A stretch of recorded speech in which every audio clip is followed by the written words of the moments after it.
Hello दोस्तों, आप सभी का स्वागत है सीटेट पेपर 2 साइंस फिजिक्स के क्लास में। इसमें 30 इम्पॉर्टेंट एमसीक्यूज है। पहला प्रश्न इस प्रकार है, बल की एसआई इकाई क्या है? ऑप्शन है आपके जूल, वॉट, न्यूटन, पास्कल्स। सही उत्तर है option number C, newton. Option number C जो है आपका राइट आंसर है। चलिए आगे बढ़ते हैं, इसकी व्याख्या देख लेते हैं। बल की एसआई इकाई न्यूटन है। इसको एन से दर्शाया जाता है। 1 न्यूटन वह बल होता है जो 1 किलोग्राम द्रव्यमान की वस्तु में 1 मीटर पर सेकेंड स्क्वायर का त्वरण उत्पन्न करता है। प्रश्न नंबर 2 है, किसी वस्तु की गति की अवस्था बदलने के लिए क्या आवश्यक होता है? ऑप्शन है आपके द्रव्यमान, असंतुलित बल, तापमान, घनत्व। तो सही उत्तर क्या है आपका? असंतुलित बल। चलिए इसकी व्याख्या देख लेते हैं। इसकी व्याख्या इस प्रकार है, जब किसी वस्तु पर असंतुलित बल लगाया जाता है तो उसकी गति या दिशा में परिवर्तन हो सकता है। प्रश्न नंबर 3 देखते हैं, न्यूटन का प्रथम नियम किससे संबंधित है? ऑप्शन है आपके, ऑप्शन नंबर ए है ऊर्जा, ऑप्शन नंबर बी है जड़त्व, शक्ति और दाब। तो सही उत्तर है आपका ऑप्शन नंबर बी, जड़त्व। सही उत्तर है आपका जड़त्व। चलिए आगे बढ़ते हैं, इसकी व्याख्या देख लेते हैं। इसकी व्याख्या कुछ इस प्रकार है, न्यूटन का प्रथम नियम बताता है कि वस्तु अपनी विराम या समान वेग की अवस्था बनाए रखती है जब तक उस पर बाहरी असंतुलित बल नहीं लगाया जाता है। प्रश्न नंबर 4 देखते हैं, वेग की एसआई इकाई क्या है? ऑप्शन है आपके मीटर, मीटर प्रति सेकंड, मीटर प्रति सेकंड स्क्वायर और किलोमीटर। तो सही उत्तर आपका क्या है? ऑप्शन नंबर बी, मीटर प्रति सेकंड। सही उत्तर है मीटर प्रति सेकंड। चलिए आगे बढ़ते हैं, इसका ये देख लेते हैं, व्याख्या देख लेते हैं। वेग इज इक्वल टू होता है विस्थापन बट्टे समय। इसलिए इसकी इकाई जो है मीटर पर सेकंड होती है। प्रश्न नंबर 5 देखते हैं, त्वरण की एसआई इकाई क्या है? ऑप्शन है आपके मीटर प्रति सेकंड, मीटर स्क्वायर प्रति सेकंड, मीटर प्रति सेकंड स्क्वायर और न्यूटन प्रति सेकंड मीटर। ऑप्शन आपके सी जो है सही उत्तर है। ऑप्शन नंबर सी है आपका मीटर प्रति सेकंड स्क्वायर। चलिए इसकी व्याख्या देख लेते हैं। व्याख्या कुछ इस प्रकार है, त्वरण वेग में परिवर्तन की दर है, इसलिए इसकी इकाई मीटर प्रति सेकंड स्क्वायर होती है। प्रश्न नंबर 6 है, पृथ्वी पर गुरुत्वीय त्वरण का लगभग कितना मान कितना होता है? तो ऑप्शन से आपके 5.8, 9.8, 12.8 और 15.8। तो सही उत्तर आपका क्या है? ऑप्शन नंबर बी, 9.8 मीटर प्रति सेकेंड स्क्वायर। इसकी व्याख्या देख लेते हैं। पृथ्वी की सतह के पास गुरुत्वीय त्वरण लगभग कितना होता है? 9.8 मीटर प्रति सेकेंड स्क्वायर होता है। प्रश्न नंबर 7 है, कार्य की एसआई इकाई क्या होती है? ऑप्शन है आपके न्यूटन, वॉट, जूल, पास्कल्स। सही उत्तर क्या है? जूल। ऑप्शन नंबर सी जो है आपका राइट आंसर है। चलिए आगे बढ़ते हैं, इसका एक्सप्लेनेशन देख लेते हैं। जब बल के कारण वस्तु में विस्थापन होता है तो कार्य किया जाता है, इसकी एसआई इकाई क्या होती है? जूल होती है। बल की एसआई इकाई क्या होती है? जूल होती है। प्रश्न नंबर 8 देखते हैं, शक्ति की एसआई इकाई क्या होती है? ऑप्शन है आपके जूल, वॉट, न्यूटन, वोल्ट। सही उत्तर क्या है आपका? ऑप्शन नंबर बी जो है आपका राइट आंसर है, वॉट होता है। चलिए इसका एक्सप्लेनेशन देख लेते हैं। शक्ति कार्य करने की दर है, इसकी एसआई इकाई जो है वॉट है, डब्ल्यू से इसको दर्शाया जाता है। प्रश्न नंबर 9 है, गतिज ऊर्जा किस पर निर्भर करती है? ऑप्शन है आपके केवल द्रव्यमान पर, केवल वेग पर, द्रव्यमान और वेग दोनों पर, केवल ऊंचाई पर। तो सही उत्तर क्या है? ऑप्शन नंबर सी जो है आपका राइट आंसर है। गतिज ऊर्जा जो है द्रव्यमान और वेग दोनों पे डिपेंड करती है। ऑप्शन नंबर सी है आपका सही उत्तर। इसकी व्याख्या कुछ इस प्रकार है। गतिज ऊर्जा गतिशील वस्तु की ऊर्जा है और यह वस्तु के द्रव्यमान और वेग दोनों पर निर्भर करती है। प्रश्न नंबर 10 देखते हैं। ऊंचाई पर रखी वस्तु में मुख्यतः कौन सी ऊर्जा होती है? ऑप्शन है आपकी गतिज ऊर्जा, स्थितिज ऊर्जा, ध्वनि ऊर्जा, विद्युत ऊर्जा। तो सही उत्तर क्या है? स्थितिज ऊर्जा। ऊंचाई पर रखी वस्तु में कौन सी ऊर्जा होती है? स्थितिज ऊर्जा होती है। चलिए आगे बढ़ते हैं। प्रश्न नंबर 11 देखते हैं। दाब की एसआई इकाई क्या है? ऑप्शन है आपके न्यूटन, जूल, पेस्कल्स, वॉट। सही उत्तर क्या है? पेस्कल्स। सही उत्तर है ऑप्शन नंबर सी, पेस्कल्स। चलिए आगे बढ़ते हैं। इसका व्याख्या देख लेते हैं। दाब इज इक्वल टू बल बट्टे क्षेत्रफल। इसकी इकाई एसआई इकाई जो होती है पेस्कल्स होती है। पीए से इसको दर्शाया जाता है। प्रश्न नंबर 12 है। ध्वनि किस माध्यम में यात्रा नहीं कर सकती है? ऑप्शन है आपके ठोस, द्रव्य, गैस और निर्वात में। तो ऑप्शन नंबर डी जो है आपका राइट आंसर है। ध्वनि जो है वो निर्वात में यात्रा नहीं कर सकती है।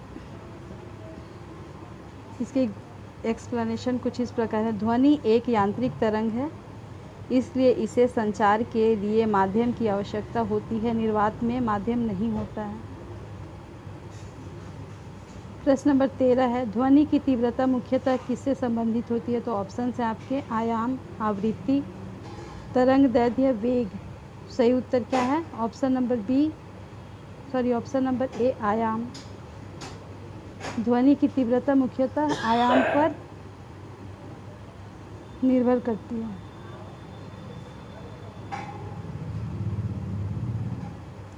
इसका एक्सप्लेनेशन इस प्रकार है। ध्वनि तरंग का आयाम अधिक होने पर ध्वनि अधिक तेज से सुनाई देती है। अगर ध्वनि तरंग का आयाम अधिक होता है तो ध्वनि उससे तेज सुनाई देती है। प्रश्न नंबर 14 है। ध्वनि की पिच किस पर निर्भर करती है? ऑप्शन है आपके आयाम, आवृत्ति, वेग, माध्यम का दाब। तो सही उत्तर क्या है? आवृत्ति। सही उत्तर है आपका आवृत्ति। तो आवृत्ति अधिक होने पर ध्वनि की पिच अधिक होती है और आवृत्ति कम होने पर ध्वनि की पिच कम होती है। एक्सप्लेनेशन है इसका।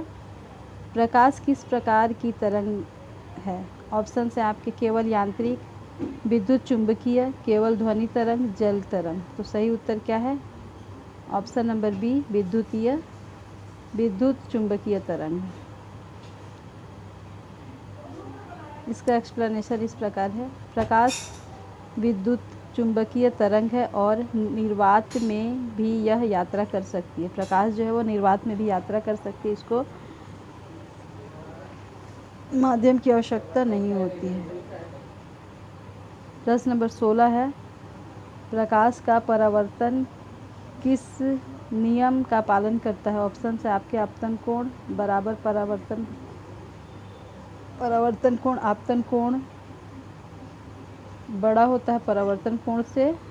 और ऑप्शन नंबर सी है आपका आपतन कोण छोटा होता है परावर्तन कोण से। और ऑप्शन डी है आपका दोनों कोण हमेशा 90 डिग्री के होते हैं। सही उत्तर जो है आपका ऑप्शन नंबर ए सही उत्तर है।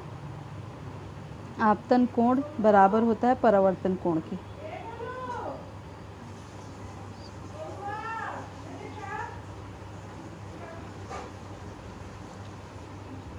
एक्सप्लेनेशन इसका इस प्रकार है। परावर्तन के नियम के अनुसार आपतन कोण और परावर्तन कोण दोनों क्या होते हैं? बराबर होते हैं। प्रश्न नंबर 17 है। समतल दर्पण में बनने वाला प्रतिबिंब कैसा होता है? ऑप्शन है आपके वास्तविक और उल्टा, आभासी और सीधा, वास्तविक और सीधा और हमेशा बड़ा। तो ऑप्शन नंबर बी आपका राइट उत्तर है। आभासी और सीधा। समतल दर्पण में कैसा प्रतिबिंब बनता है? आभासी और सीधा। इसकी व्याख्या कुछ इस प्रकार है। समतल दर्पण द्वारा बनाया गया प्रतिबिंब आभासी, सीधा और वस्तु के समान आकार का ही होता है। प्रश्न नंबर 18 आपका इस प्रकार है। उत्तल दर्पण का प्रयोग वाहनों में रियर व्यू मिरर में के रूप में क्यों किया जाता है? तो ऑप्शन है आपके बड़ा प्रतिबिंब दिखाई देता है, अधिक क्षेत्र दिखाई देता है, वास्तविक प्रतिबिंब दिखाई देता है, प्रकाश को अवशोषित करता है। तो ऑप्शन नंबर बी जो है आपका राइट आंसर है। अधिक क्षेत्र तक दिखाई देता है, दूर तक दिखाई देता है, इसलिए जो वाहन होते हैं उसमें उत्तल दर्पण का उपयोग किया जाता है। इसका एक्सप्लेनेशन इस प्रकार है। उत्तल दर्पण व्यापक क्षेत्र का दृश्य देता है और छोटा सीधा आभासी प्रतिबिंब बनाता है। प्रश्न नंबर 19 है। लेंस की क्षमता की इकाई है, वॉट है, डायोप्ट्रिट है, पेस्कल्स है, टेसल है। तो ऑप्शन आपका है डायोप्ट्रिक। ऑप्शन नंबर बी जो है आपका सही उत्तर है, डायोप्ट्रिट।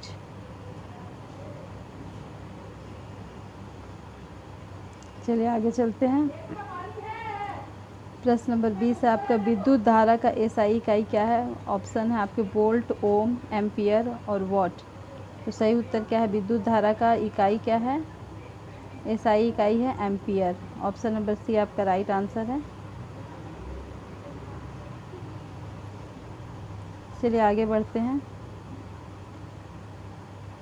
इसकी व्याख्या देख लेते हैं। विद्युत धारा की एसआई इकाई क्या है? एम्पियर है, उसको ए से दर्शाया जाता है। प्रश्न नंबर 21 है। विद्युत विभवांतर की एसआई इकाई क्या है? ऑप्शन है आपके वोल्ट, एम्पियर, ओम, कूलाम। तो सही उत्तर है आपका वोल्ट। ऑप्शन नंबर ए जो है वो राइट आंसर है। इसका एक्सप्लेनेशन इस प्रकार है। विभवांतर को वोल्ट वी से दर्शाया जाता है। 22 नंबर प्रश्न है। प्रतिरोध की एसआई मात्रक या इकाई क्या होती है? तो ऑप्शन है आपके वोल्ट है, एम्पियर है, ओम है, जूल है। तो सही उत्तर क्या है आपका? ऑप्शन नंबर सी, ओम। इसका एक्सप्लेनेशन इस प्रकार है। विद्युत प्रतिरोध की एसआई इकाई क्या होती है? ओम होती है, उसको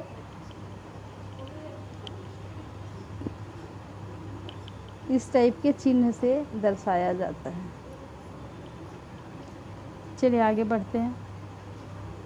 विद्युत धारा के ऊष्मीय प्रभाव का उदाहरण क्या क्या है? Electrical heater, compass, microscope, telescope. Options क्या हैं आपके?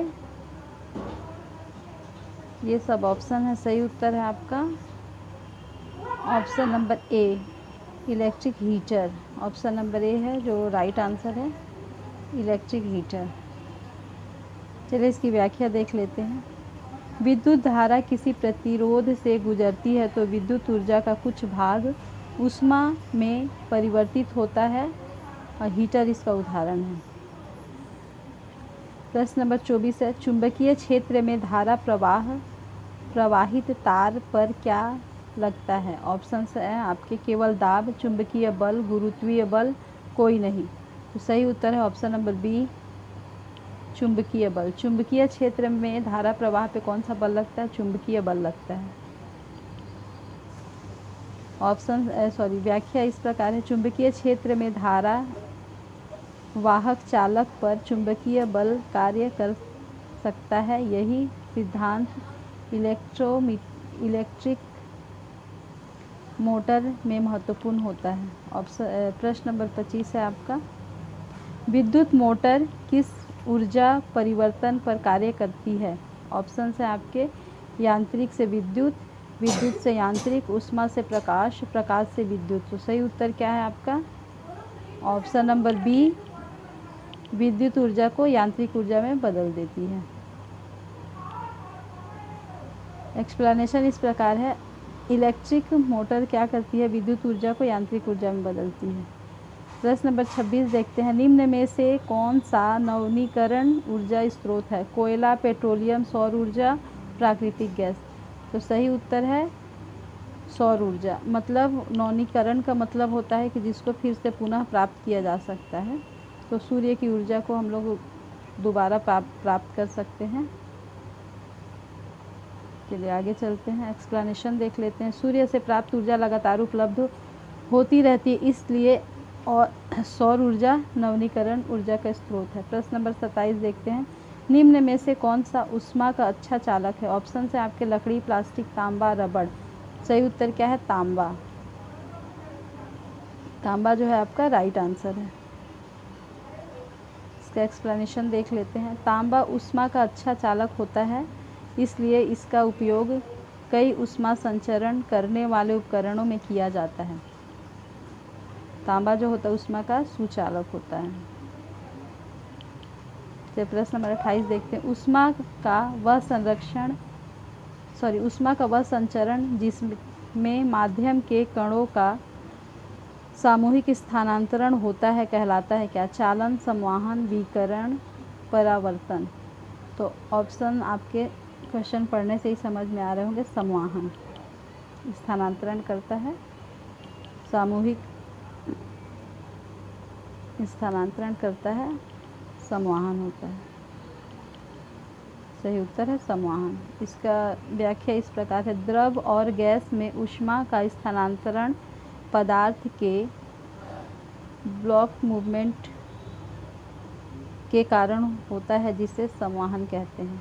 प्रश्न नंबर 29 है, निर्वात में ऊष्मा किस विधि से स्थानांतरित हो सकती है? ऑप्शन है आपके चालन, संवहन, विकिरण। इसमें से कोई नहीं, तो ऑप्शन नंबर सी जो है आपका राइट आंसर है, विकिरण। निर्वात में ऊष्मा विकिरण की विधि से स्थानांतरित होती है।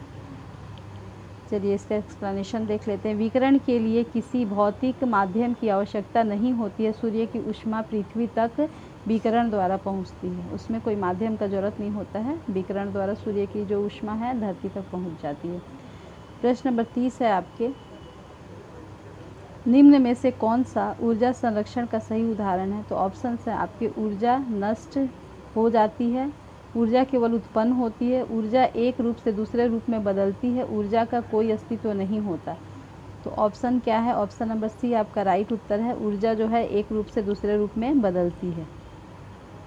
ठीक है, इसका एक्सप्लेनेशन इस प्रकार है, ऊर्जा न तो उत्पन्न की जा सकती है और न ही नष्ट की जा सकती है, यह एक रूप से दूसरे रूप में परिवर्तित होती है। तो ये रहे आपके सीटेट पेपर 2 फिजिक्स के 30 इम्पॉर्टेंट प्रश्न, जो सीटेट की दृष्टि से बहुत इम्पॉर्टेंट है। Thank you for watching my video.